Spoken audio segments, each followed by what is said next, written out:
반갑습니다. 송주진입니다. 오늘 저는 조전 장관의 일가에 대한 이야기를 좀 해보고자 합니다. 여러분도 잘 아시는 것처럼 작년 한 해 동안 이 조전 장관의 그 일가와 관련된 문제 때문에 온 나라가 시끄럽지 않았습니까? 특히나 조전 장관이 법무부 장관 후보로 임명이 되면서 인사청문회를 준비하는 그 과정 속에서 조전 장관 일가의 웅동학원 문제가 굉장히 큰 이슈로 부각이 됐었습니다. 특히나 이제 문제가 됐던 것은 조국 일가가 국가기관으로부터 상당한 금액의 빚을 지고 있다는 것이었거든요. 그 규모만 하더라도 자그마치 100억이 넘는 그런 빚을 국가기관으로부터 지고 있었던 것입니다. 정당한 방법을 통해서 정당한 목적을 위해 가지고 그런 식의 빚을 졌다라고 한다면 우리가 할 얘기가 없겠습니다만, 문제가 되는 것은 그 과정에서 계속해 가지고 밝혀졌던 것처럼 이것이 그냥 개인적인 어떤 이익을 위한 거 아니냐, 조국 일가의 개인적인 어떤 목적을 위한 것이 아니냐, 그런 의혹들이 계속 쏟아져 나왔죠. 작년 그렇게 문제가 터지고 난 뒤에 조국 일가가 지금 대부분의 빚을 지고 있는 100억이 넘는 빚을 지고 있는 캠코는 조국 일가에 대한 채권을 회수할 것이다, 강력한 의지를 내비쳤었습니다. 그런데 어떻게 된 것인지 아직까지도 그 지금 채권을 회수를 했다라고 하는 얘기가 안 나왔었거든요. 자, 그런데 이번에 굉장히 좀 충격적인 기사 한 가지가 나왔습니다. 놀랍게도 조국 일가가 캠코로부터 지고 있는 빚을 아직까지도 갚지 않고 있다라는 것입니다. 더 놀라운 것은 캠코가 지속적으로 수십 차례에 걸쳐 가지고 빚을 갚으라고 독촉을 했음에도 불구하고 아직까지 그거를 갚고 있지 않다라는 것이거든요. 이런 식의 지금 사건에 대해서 조국도 마찬가지로 책임을 져야 되는 그런 입장에 있음에도 불구하고 어떻게 된 것인지 조 전 장관은 페이스북을 통해서 이거에 대한 문제는 제쳐놓고 계속해가지고 정치적인 발언만 이어가고 있다라는 것입니다. 글쎄요, 지금 이제 자신을 통해서 온 국가에 이런 식으로 혼란을 줬고 그냥 단순하게 혼란을 주는 차원을 뛰어넘어가지고 세금이 지금 낭비가 될 수 있는 이런 상황에 처해 있다라고 한다면 정치적인 발언을 앞세우고 있을 것이 아니라 자신의 가족과 관련된 문제에 대해서 먼저 책임을 지는 것이 필요한 모습이지 않을까 싶습니다. 자, 오늘 저는 영상을 통해서 조국 일가와 캠코 사이에 어떤 식으로 빚이 지금 만들어져 있는 것이고 어떻게 지금 조국 일가 이 빚을 대처하고 있는지 그거에 대한 이야기를 말씀드리고자 합니다. 같이 한번 보시죠. 자, 이번에 조선일보 단독 기사가 나왔습니다. 나라빚 130억을 갚겠다라고 했던 조국 일가가 어떻게 된 것인지 아직도 안 갚고 있다라는 것인데, 자, 내용을 지금 보시게 되니까 법원에 압류 명령이 내려졌음에도 불구하고 130억 원이 넘는 나랏빚을 한 푼도 갚지 않은 것으로 18일날 확인됐다는 겁니다. 더 놀라운 것은 채권자의 한국자산공사 즉 캠코의 거듭된 빚 독촉도 회피하고 있는 것으로 알려지고 있다는 것이죠. 한국자산공사 즉 캠코라고 한다면 사실상 국가기관이라고 우리가 얘기할 수 있겠죠. 자, 그런데 그 국가기관으로부터 조국 일가가 130억 가까이 되는 그런 식의 지금 빚을 지고 있다는 것입니다. 어떻게 해가지고 조국 일가가 이렇게 큰 금액의 빚을 한국자산공사 캠코로부터 지게 됐던 것일까요? 문제의 발단은 조국 일가가 운영을 했었던 웅동학원으로부터 시작이 되게 됩니다. 이 조국 일가의 웅동학원은 그 경영 실태가 굉장히 충격적인데요. 내용을 지금 보시게 되면은 조국의 동생이 연이자 100%의 사채 14억 원을 빌렸다라는 것입니다. 그런데 문제가 되는 것이 무엇이냐면은 당시 이제 웅동학원 이사장이었던 조국의 아버지가 사채의 연대 보증인으로 웅동학원을 내세웠다라는 것입니다. 당시 이제 웅동중학교의 뒷산이 담보로 제공된 것으로 알려지고 있거든요. 사실상 지금 저거만 하더라도 굉장히 지금 심각한 문제인 것이죠. 그래서 이 지금 조국 일가가 공적 자산과 사적 재산에 대한 기본적인 구분 자체가 안 된다라는 걸 지금 보여주는 거 아니겠습니까? 아니, 세상 천지에 누가 도대체 사실상 공적 재산이라고 할 수 있는 학교의 그 뒷산을 담보로 해가지고 사채를 빌리는 사람이 세상 천지에 어디 있겠습니까? 저거는 그냥 단순하게 도덕적 문제로 끝나는 것이 아니라 법적으로 저런 식으로 하는 것은 금지가 되어 있습니다. 위법한 것이에요. 근데 문제가 되는 것이 뭐냐면 이 아들이 신용 상태가 그렇게 좋은 사람이 아니었다라는 것이죠. 신용 불량자였던 조국의 동생은 이후 이 돈을 갚지 못했고 이자까지 합쳐가지고 수십억 원의 빚은 당연히 보증을 썼던 누구한테로 가는 거겠습니까? 웅동학원이 고스란히 떠안게 됐다라는 것이죠. 이게 지금 얼마나 말도 안 되는 일이겠습니까? 공적 재산을 담보로 해가지고 사채를 써줬다. 이것도 기본적으로 말이 안 되는 것인데 그 사채의 당사자가 되는 사람이 신용 불량자라 가지고 그 빚을 갚지 못해가지고 55억 가까이나 이것이 늘어났고 그거를 학교가 떠안게 됐다. 말도 안 되는 일인 것이죠. 이런 식의 지금 과정조차도 도저히 상식적이지가 않은데 당시 학교가 보였던 반응 또한 굉장히 놀랍습니다. 당시 웅동학원 측에서는 가압류 배경에 대해서 교사 신축 공사 대금을 갚지 못해 채무를 줬기 때문이다 라고 얘기를 했지만 그거는 뭐였습니까?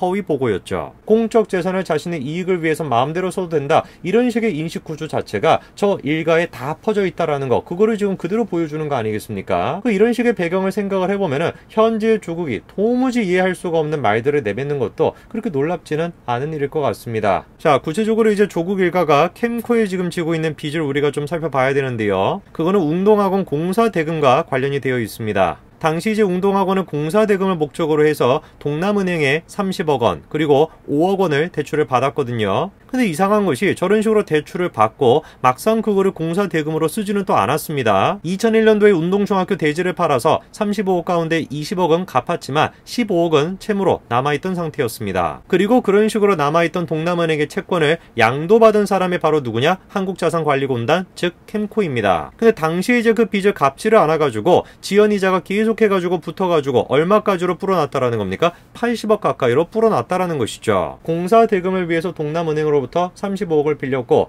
그 중에 20억은 땅을 팔아가지고 갚았는데 15억을 안 갚았다라는 것이고 동남은행이 당시에 가지고 있던 채권 15억 원을 이제 한국자산관리공단으로 넘어가게 된 것인데 그 금액이 이제 지연이자가 붙어가지고 80억 가까이로 불어났다. 이렇게 이제 우리가 볼 수 있죠. 자, 그런데 이런 과정 속에도 근본적으로 좀 이상한 점이 있습니다. 애당초 일단 기본적으로 동남은행으로부터 35억을 빌렸던 목적이 뭐였습니까? 공사 비용으로 그 35억을 대출받았던 것이거든요. 그런데 어떻게 된 것인지 정작 35억은 공사 비용으로 쓰지 않았습니다. 자, 그러면 질문이 생기는 것이 이거죠. 도대체 그 35억을 받아서 어디다가 썼냐? 이런 질문이 생길 수밖에 없는 거 아니겠습니까? 자, 그런데 당시에 조선일보가 이런 식의 단독 기사를 내놨습니다. 웅동학원으로부터 35억을 떼었던 동남은행의 파산 관제인이 다른 사람이 아니라 누구였다라는 겁니까? 당시 문재인 변호사였다라는 것이죠. 도대체 당시에 조국 일가는 동남은행으로부터 대출받았던 35억 원을 어디에다가 썼던 것일까요? 그리고 당시에 파산 관제인이 다른 사람이 아닌 문재인 대통령이었다라는 것, 당시 변호사였다라는 것은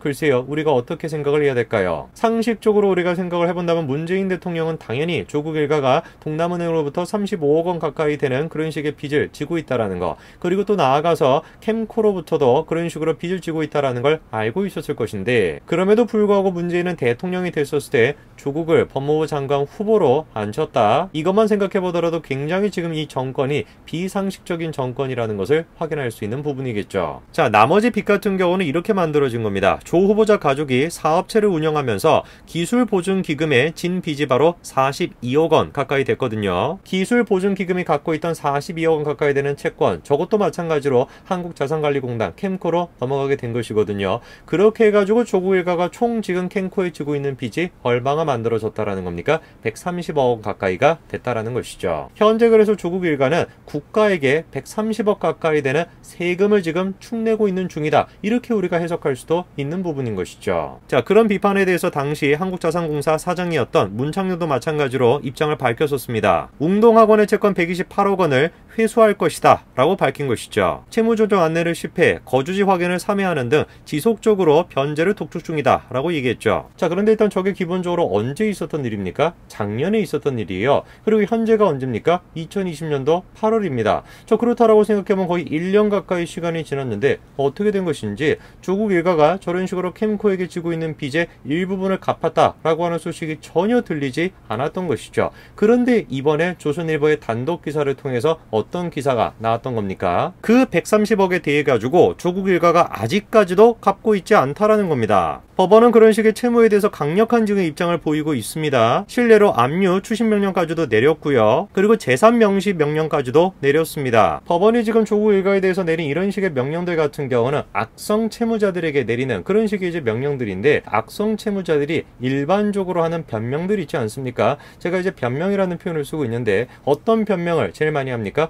빚을 갚을 능력이 안 된다. 그런 이야기를 제일 많이 하죠. 그리고 조국 일가도 마찬가지로 그런 입장을 보이고 있습니다. 모친인 박 이사장도 마찬가지로 2014년 당시에 뭐라고 얘기를 했다라는 겁니까? 빚을 갚을 능력이 없다라고 얘기를 했었다라는 것이죠. 자, 그리고 우리가 갖고 있는 일상적인 어떤 경험을 생각을 해봤을 때 그런 식으로 이제 처음에는 돈을 갚을 능력이 안 된다. 그리고 한 다음에 잠수를 타버리는 그 사람이 어느 정도 시간이 딱 지나가지고 우연찮게 만났을 때 좋은 막 차를 끌고 다니고 멋진 집에 사는 그런 경우를 우리가 목격하지 않습니까? 실제로 지금 박 이사장이 어떻다라는 겁니까? 캠코의 독촉이 이어지고 있던 2014년 12월에 부산 해운대 빌라를 차남과 이혼한 전 둘째 며느리 명의로 매입했다라는 겁니다. 그리고 그 부동산 매입 자금은 다른 사람이 아니라 조 전 장관의 아내 정경심 동양대 교수가 됐다라는 것이죠. 아니, 그러니까 보니까 현재 지금 조국 일가가 보여주고 있는 그런 식의 모습은 악성 채무자들이 보여주는 일반적인 레포토리랑 굉장히 지금 흡사한 것이죠. 그리고 저는 기본적으로 저 기사가 지금 얘기하고 있는 부산 해운대 무슨 빌라를 매입했다라고 하는 그것도 좀 제가 이해가 안 되는 것인데, 그 빌라를 지금 매입할 때 누구 명의로 매입을 했다라는 거예요? 이혼을 한 전 둘째 며느리 명의로 매입을 했다라는 것이거든요. 이러다 보니까 계속해가지고 의심이 쌓여가는 거 아니겠습니까? 당시에도 마찬가지였습니다.